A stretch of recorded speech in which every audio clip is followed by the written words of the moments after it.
지난 토요일 밤에 가슴 아픈 일이 일어났습니다. 이태원에서 압사 사고로 인하여서 현재까지 156명이 사망하였고 172명이 부상을 당하였습니다. 부상자 중에 중상자가 33명이나 됩니다. 그분들 중에 또 사망자가 되지 않기를 우리는 바라야 되는데요. 정말 끔찍한 일이 일어났죠. 대부분 성도님들이 토요일 밤에 일어났기 때문에 또 새벽에 그 사건이 이제 뉴스를 통해서 속보로 전해졌기 때문에 대부분 성도님들은 아무것도 모르고 주일 예배에 오셨습니다. 저도 새벽에 이제 교회에 오는데 우리 청년부 담당 목사님에게 연락이 왔습니다. 지금 이태원에서 많은 청년들이 사고로 목숨을 잃었는데 우리 청년들 중에 혹시 그 현장에 있는지 확인 중에 있습니다 라는 문자를 받고 제가 깜짝 놀랐어요. 이게 도대체 무슨 일인가. 그래서 이제 교회 도착해서 뉴스를 확인해 보니까 정말 상상할 수 없는 일이 일어났습니다. 그래서 설교 시간에 그 주제로 설교를 나눌 수가 없어서 이미 다 설교가 준비되었기 때문에 교회 소식 시간에, 교회 생활 시간에 성도님들에게 말씀을 드렸고 함께 기도하자라고 말씀을 드렸습니다. 대부분의 성도님들은 그 시간에 도대체 이게 무슨 말인가, 목사님께서 무슨 일인지 모르겠다 해서 예배 끝나고 나서 이제 확인해 보니까 이제 그런 일들이 있어서 큰 충격을 받으셨다라는 이야기를 들었습니다. 이번 이태원 참사로 인해서 온 국민이 슬픔을 겪었고 아픔을 겪고 있습니다. 특별히 사망자의 대부분이 20대, 30대 우리의 자녀들, 청년들이기 때문에 참 마음이 아프죠. 계속해서 뉴스와 이 매스컴을 통해서 사망자들의 소식을 들으면서 너무나 마음이 아팠습니다. 그들의 어떠한 이야기들, 갑작스럽게 자녀를 잃은 우리 부모의 슬픔과 아픔을 보면서 우리도 함께 눈물을 흘렸습니다. 사랑하는 가족과 친구를 떠나 보내는 그 슬픔은 정말 상상할 수 없이 크고 이루 말할 수 없죠. 참 마음이 아프고 괴로운 것은 서울 한복판에 그러한 참사가 일어났다는 것이고, 또한 죽어가는 청년들을 보면서 어떠한 도움을 줄 수 없었던 그저 바라만 볼 수밖에 없었던 그 무기력함이 우리에게 큰 고통으로 다가왔습니다. 어떻게 그러한 상황이 될 때까지 아무런 조치를 취하지 않았는가 도저히 이해가 되지 않고 화가 나기 시작했습니다.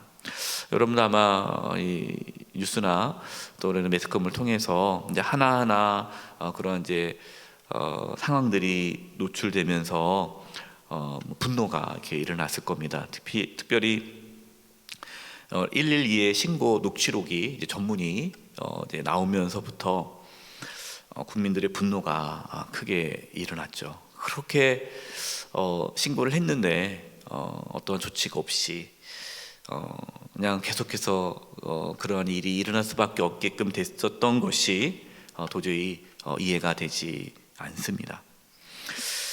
온 나라가 이 이태원 참사로 인하여서 고통 중에 있고, 또 희생자들의 가족들뿐만 아니라 구조에 참여했던 분들과 또 온 국민들이 이러한 뉴스와 이 매스컴을 통해서 고통을 겪고 트라우마를 겪고 있습니다.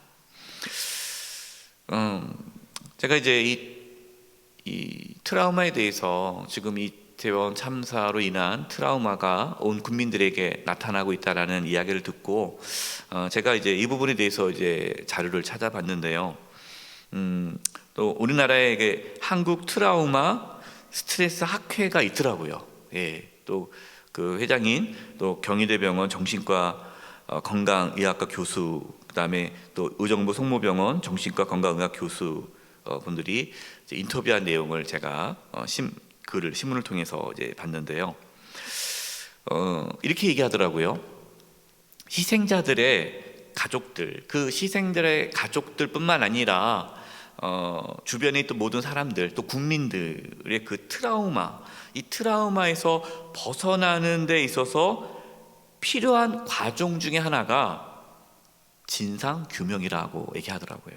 진상규명. 도대체 왜 이 일이 일어났느냐. 아마 지금 희생자들은 그게 가장 속상할 거예요. 도대체 왜 우리의 자녀가 죽어야만 했는가. 이 진상규명을 알고 싶다는 거죠. 그리고 앞으로의 안전한 후속 조치가 마련돼야지만 희생자 가족뿐만 아니라 온 국민들의 트라우마에서 벗어날 수 있다라는 이야기를 들었습니다. 그러니까 무조건 이렇게 슬픔을 잊으려고 하면 안 되죠. 정부는 사회적으로, 정치적으로, 또 행정적인 책임에 대해 책임을 지는 모습을 보여야 이 트라우마에서 벗어날 수 있다라고 말을 하고 있습니다. 또 이러한 이야기를 한 걸 제가 들었는데요. 이렇게 얘기하잖아요. 아니 희생자들에게 왜 거기 놀러 갔냐, 거기 가지 않았으면 됐을 텐데 라는 말을 하는데, 절대로 희생자에게 왜 그곳에 갔느냐라고 정죄하거나 비난을 해서는 안 된다라고 또 이 전문가들이 말을 하였습니다. 또 신경정신의학 의사들이 또 계속 이제 이러한, 요즘에 인터뷰를 많이 하지 않습니까? 글을 많이 쓰고 이렇게 하는데, 이 신경정신과 의사들은 이번 참사로 인해서 국민들 대다수가 트라우마 고위험군에 속했다라고 분석을 하더라고요. 그래서 이 정신건강의학과 전문의들의 또 의학학술단체인 대한신경정신의학회에서 다음과 같은 했는데, 제가 한번 읽어드리겠습니다. 여러분 한번 글을 한번 보시면 좋을 것 같아요. 사고 당시에 참혹한 영상과 사진 공유는 다수 국민에게 심리적 트라우마를 유발할 수 있다. 또한 현장 영상이나 뉴스를 과도하게 반복해서 보는 행동은 스스로의 건강에 악영향을 미칠 수 있어 자제하는 것을 권한다. 지금 계속 지금은 좀 덜 나오는데요. 뉴스를 보면, 텔레비전 틀면 계속 속보가 나오잖아요. 그리고 좀 워낙 그 산장에 많은 사람들이 있었기 때문에 다 카메라를 찍었기 때문에 그 영상이 유튜브로 가감없이 그 끔찍한 현장이 막 노출되고 있어요. 근데 계속해서 그걸 보면은 트라우마가 생길 수 있다는 거죠. 물론 우리가 진상 규명을 위해서 정확한 정보를 알아야 되고 덮으면 안 됩니다. 그거는 분명한 사실이지만, 하지만 지속적인 그러한 사건을, 우리가 그 현장을 보게 되면은 우리 안에 트라우마가 생길 수 있기 때문에 이제 우리 성도님들께서는 그런 자극적인 영상이나 사진은 의도적으로 보지 않고 진상 규명이 잘 되기만을 보았으면 좋겠어요. 그거를 우리가 노력을 해야 합니다. 재난을 경험한 일반적인 사람들의 반응에 대해서 이 대한신경정신의학회에서 이렇게 내놨습니다. 여러분 한번 보십시오. 여러분들도 한번 이 글을 보시면서 자기를 한번 비춰보시기 바랍니다. 내 안에 이러한 어떠한 트라우마적인 어떤 모습이 있는가? 재난을 경험하면 이러한 반응이 있대요. 믿을 수 없음과 충격. 우리가 참 믿을 수 없잖아요. 어떻게 그런 일이 일어나지? 이 믿을 수 없음과 충격이 다가와요. 그 다음에가 공포와 미래에 대한 불안이에요. 야, 나도 압사당할 수 있겠다. 지금 우리 국민들이 이 지하철이고 뭐 만원 버스를 탔는데 두려움을 겪는다잖아요. 그전에는 몰랐는데 나도 압사당하는 거 아니야? 라는 이런 불안함이 있고요. 혼미와 무관심이 감정적 마비. 그다음에 신경질적인 반응, 과민성과 분노가 일어나는 거예요. 막 화가 나는 거죠. 이게 지금 국민들이 엄청 화가 나 있습니다. 뭐 걸리기만 해봐라, 뭐 이런 식이에요 지금. 막 분노가 일어나는 거예요. 이게 트라우마의 반응 현상이거든요. 이제 슬픔과 우울하잖아요. 무기력감, 의욕이 막 상실되는 거예요. 그다음에 극심한 배고픔 혹은 식욕 상실, 의사결정의 어려움, 명확한 이유 없는 울음, 두통 및 위장 장애, 수면 장애로 이렇게 나타난다라고 합니다. 지금 이게 우리 국민들 중에 있고요. 혹시 여러분들이 지금 이태원 참사로 인해서 이러한 일들이 있다면 지금 내가 트라우마를 겪고 있구나라는 걸 아셔야 된다는 거죠. 그래서 보건복지부 국립정신건강센터에서요, 국립 트라우마 센터가 있어요. 홈페이지가 있습니다. 거기에 이제 들어가면요, 외상 후 스트레스 증상 위험을 스스로 판단할 수 있는 자가 진단 척도가 올라와 있어요. 여러분들이 이제 국립 트라우마 센터 홈페이지에 들어가면은 이런 내용이 이렇게 있는데, 여러분들이 한번 스스로 자가 진단을 해보는 겁니다. 첫 번째는 5가지 질문이 있는데, 첫 번째는 내가 지금 악몽을 꾸거나 생각하고 싶지 않은데 그 경험이 떠오른 적이 있다. 지금 계속 그 이태원 참사로 인해서 너무 괴롭다, 막 악몽을 꾼다, 자꾸만 내가 생각하지 않으려고 해도 자꾸만 그 생각이, 그 사건이 자꾸만 떠오른다 하는 게 첫 번째, 지금 5가지 질문을 한번 보시는 거예요. 두 번째는 그 경험을 생각하지 않으려고 애쓰거나 떠오르게 하는 상황을 피하기 위해 특별히 노력했다. 내가 지금 막 노력하고 있다, 그걸 잊으려고. 세 번째, 늘 주변을 살피고 경계하거나 쉽게 놀라게 됐다. 이제 나도 압사당하는 거 아니야? 제가 이제 보니까요, 요즘 많은 국민들이 지하철 타는 게 두렵대요. 이제 출근길 엄청나게 막 타잖아요. 그전에는 아무 생각 없이 지하철 탔는데 이제는 혹시 이러다 죽는 거 아니야? 라는 그 두려움 때문에 지하철을 못 탄다는 거예요. 이게 지금 트라우마인 거죠. 그다음 네 번째, 다른 사람, 일상활동 또는 주변 상황에 대해 가졌던 느낌이 없어지거나 멀어진 느낌이 들었다. 그러니까 뭔가 이렇게 멍한 거예요. 일상생활이 손이 안 잡히고 이렇게 멍한 거예요. 그다음 마지막 5번째가 사건이나 또 사건으로 인해 생기는 문제에 대해 죄책감을 느끼거나 자기 자신이나 다른 사람에 대한 원망을 멈출 수가 없었다. 미안한 마음. 미안한 마음. 네. 제가 이제 또 뉴스를 보는 어떤 시민이 인터뷰하는데 막 울면서 얘기하는 거예요. 너무 미안하다고. 이 젊은이들에게 너무 미안하다고. 네. 그리고 부모님들도 막 그렇게 죄책감을 갖게 되고, 또 구조하신 분들도, 그 구조에 참여했던 분들도, 시민들도 정말 노력을 했지만 못 살린 것에 대한 그 죄책감, 미안함이 너무 크게 다가온 거죠. 여러분, 이렇게 그다음에 다른 사람에 대한 원망, 막 증오, 이게 나타나는 거예요. 여러분, 5가지 중에 최근에 이 3가지 이상이 있다면 정신건강 전문가의 도움을 받아야 된대요. 지금 트라우마가 있다라는 거예요. 그다음에 2가지 정도 경험하고 있다 그러면은 주의를 요망해야 되고요. 1가지 정도는 괜찮다라고 얘기합니다. 지금 많은 국민들이 어려움을 겪고 있죠. 여러분, 이렇게 슬픔과 아픔과 분노와 절망 속에서 우리는 어떻게 해야 할까요?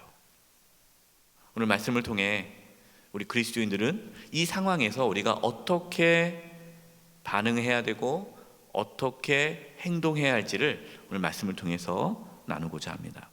첫 번째는요, 정죄하는 마음을 가져서는 안 됩니다. 정죄하는 마음. 어떤 분들은 이렇게 얘기해요. 할로윈 축제는 그 귀신 축제 아니냐, 그 귀신 축제에 가서 하나님의 심판을 받은 거다.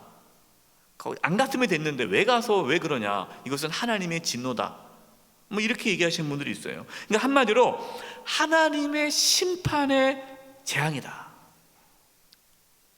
여러분, 이렇게 말하는 것은요, 사고의 책임을 누구한테 돌리는 거예요? 희생자들에게 돌리는 거잖아요. 그 할로윈 축제에 가서 죽은 거다. 여러분, 이것은 잘못된 태도예요. 여러분, 이태원에 놀러간 이 젊은이들이 귀신 섬기러 간 거 아니잖아요.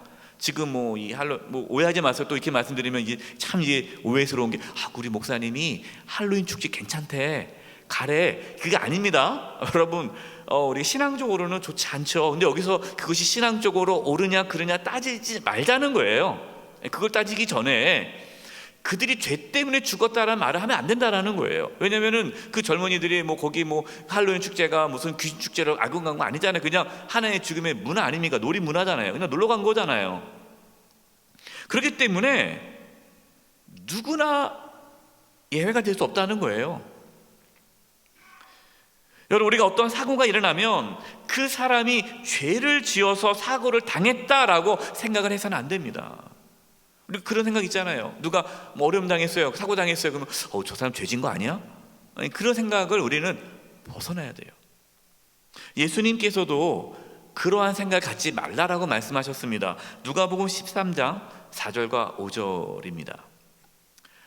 또 실라암에서 망대가 무너져 치여 죽은 18사람이 예루살렘에 거한 다른 모든 사람보다 죄가 더 있는 줄 아느냐? 너에게 이르노니 아니라. 너희도 많이 회개하지 아니하면 다 이와 같이 망하리라.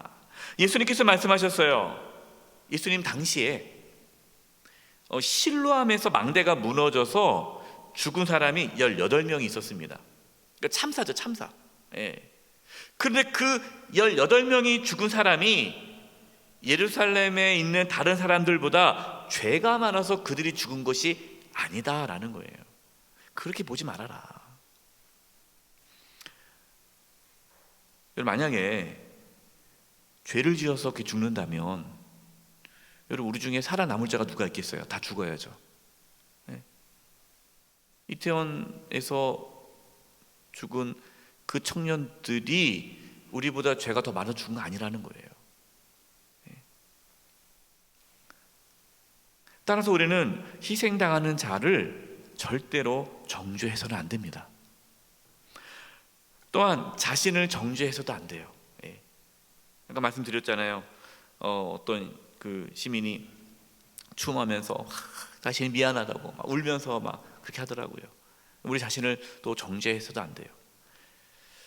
특히 우리 가족들, 또 그때 같이 놀러 갔던 친구들, 살아남은 친구들, 그리고 구조에 나섰던 구조대원들과 경찰들, 또 그때 구조에 함께했던 시민들이 자신들이 구하지 못한 것 때문에 죄책감에 사로잡혀서 힘들어합니다. 그들이 죄책감을 갖지 않도록 우리가 도와줘야 되죠. 당신 잘못이 아니다라는 거예요. 당신 잘못이 아니다. 물론 여러분, 우리는 이러한 참사를 통해서 우리 자신을 반성해야 됩니다. 우리의 사회를 반성을 해야 돼요. 그러나 지나치게 정죄해서는 안 됩니다. 자신뿐만 아니라 주변 사람을 정죄해서는 안 돼요. 여러분, 또 오해하지 마세요. 또 정죄하지 말라고 하니까 그냥 덮어두자 그건 아닙니다. 반드시 다시는 이러한 일이 일어나지 않도록 진상 규명을 해야 돼요. 이거 반드시 해야 돼요. 하지만 이러한 과정에서 희생자나 또 본인이나 어떠한 다른 사람들을 정죄해서는 안 된다라는 거예요. 감정적으로 막 비난하고 정죄할 것이 아니라 진상규명을 해야 되는 것이지, 이걸 감정적으로 분노로서 이거를 하면 안 된다라는 거예요. 저도 이제 112 신고 노출록을 보면서 막 화가 막 올라오더라고요. 저도 막 화가 올라가지고 어떻게, 그리고 그 관계자들 너무너무 화가 났는데요. 하지만 여러분, 정죄하는 것으로 끝나면 아무런 변화가 없어요.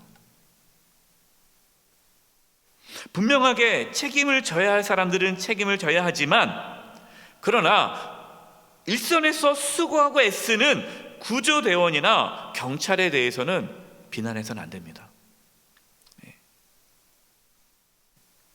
우리는 너무 쉽게 다른 사람을 정죄함으로 자신의 의로움을 나타내려는 경향이 있어요.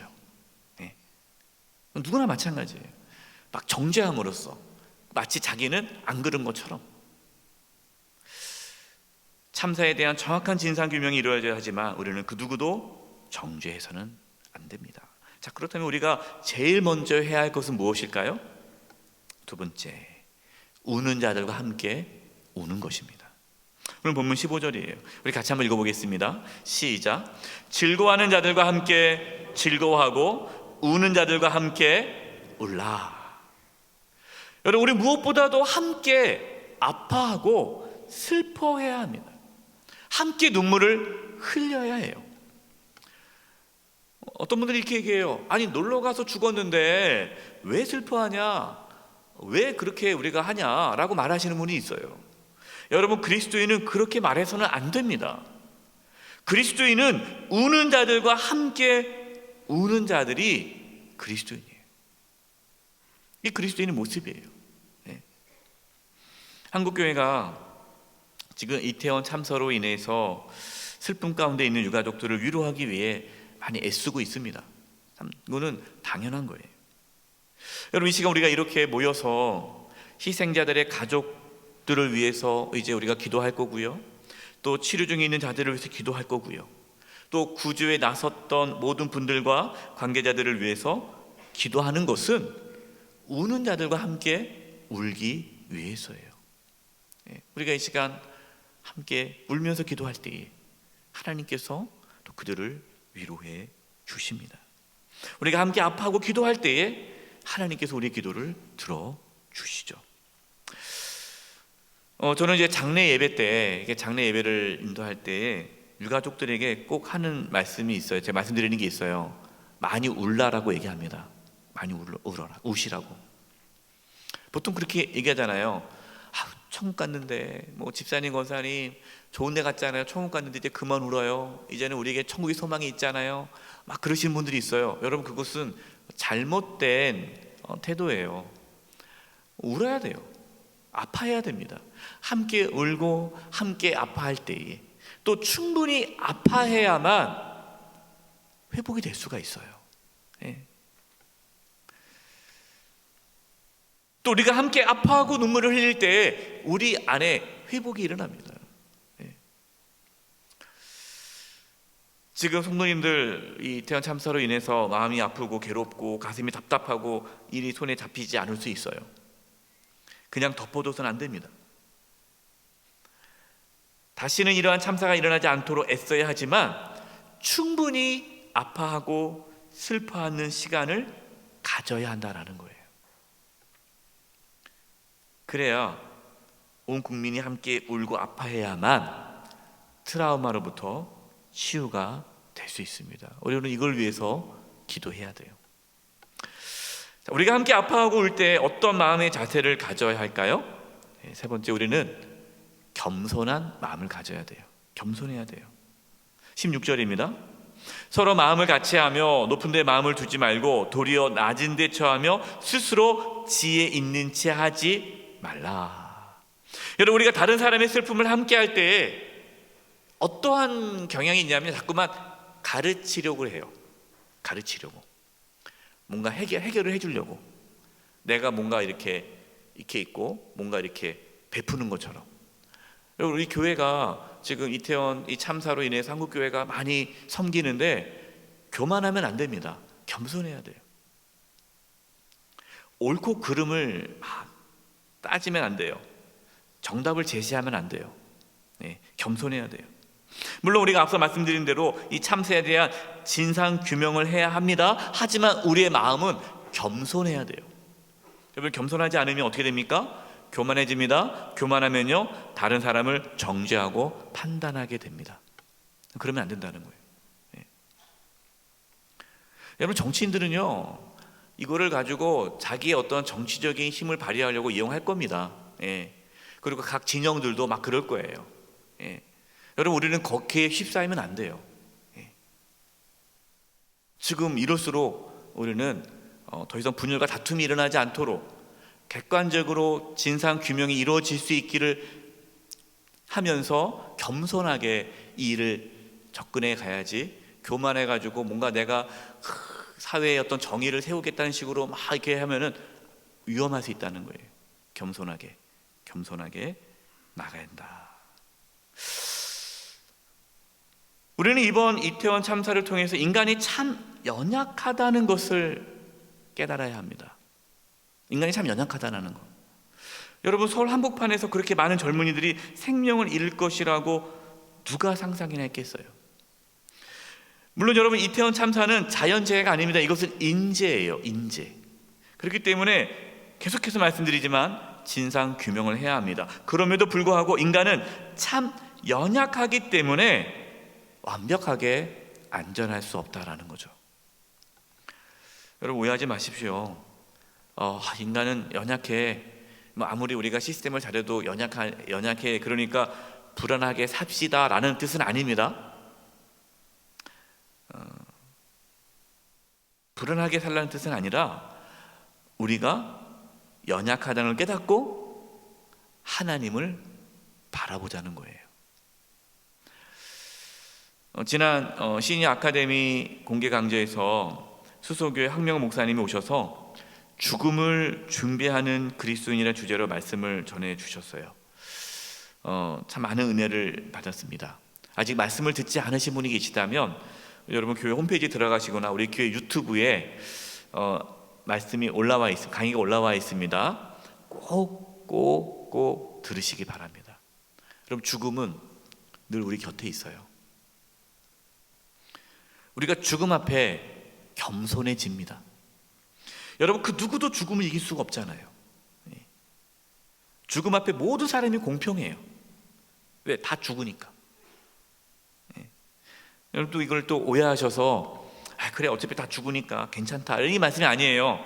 연약하기 때문에 우리가 겸손한 마음으로 함께 아파하고 눈물을 흘리자라는 거예요. 누구를 정죄하거나 막 그러지 말고 겸손하게 진상 규명을 밝혀서 다시는 이러한 일이 일어나지 않도록 노력을 하자는 거고, 또한 우리가 연약하기 때문에 하나님을 바라보자라는 말씀이에요. 여러분 이태원 참사를 통해 우리는 더욱더 하나님을 바라볼 수 있기를 바랍니다. 마지막 네 번째는요, 우리가 함께 울고 또 겸손해야 되지만 또 어떻게 해야 되느냐, 마지막으로 선한 일을 도모해야 합니다. 이거 17절 18절이에요. 우리 같이 한번 읽어보겠습니다. 시작. 아무에게도 악을 악으로 갚지 말고 모든 사람 앞에서 선한 일을 도모하라. 할 수 있거든 너희로서는 모든 사람과 더불어 화목하라. 우리는 함께 우는 것으로 끝나면 안 됩니다. 여러분 여기서 멈추면 안 돼요. 우는 것으로 끝나고 그래 위로받고 그걸로 끝나면 안 돼요. 악을 악으로 갚지 말고 선한 일을 도모하라 말씀했어요. 선한 일을 도모하는 거예요. 선한 일이 뭘까요? 하나님의 정의와 공의가 세워지는 거죠. 그러면 지금 선한 일, 하나님의 정의와 공의가 뭘까요? 이태원 참사에 대한 철저한 진상 규명이 이루어지는 거예요. 여러분 이것에 대해서 우리는 기도하고 또 그 부분에 대해서 목소리를 내야 돼요. 그게 선한 일이에요. 다시는 그러한 참사가 일어나지 않도록 여러 가지 제도와 시스템을 만들어내는 것, 그리고 성숙한 시민 의식을 갖는 것, 안전 불감증으로부터 우리가 벗어나는 것, 모든 사람이 안전하게 살아갈 수 있는 도시가 될 수 있도록 모든 환경을 개선하도록 힘쓰는 것, 여러분 이것이 선한 일을 도모하는 거예요. 여러분 이태원 참사뿐만 아니라 여전히 근무 환경이 열악하여 목숨을 잃는 노동자들이 너무나 많습니다. 여러분 혹시 그 소식 들었어요? 지금 경북 봉화에 아연 광산이 매몰됐잖아요. 지금 이태원 참사 때문에 별로 관심을 안 갖더라고요. 광부 2명이 지금 매몰되었어요. 고립된 지 10일이 지났어요. 10일.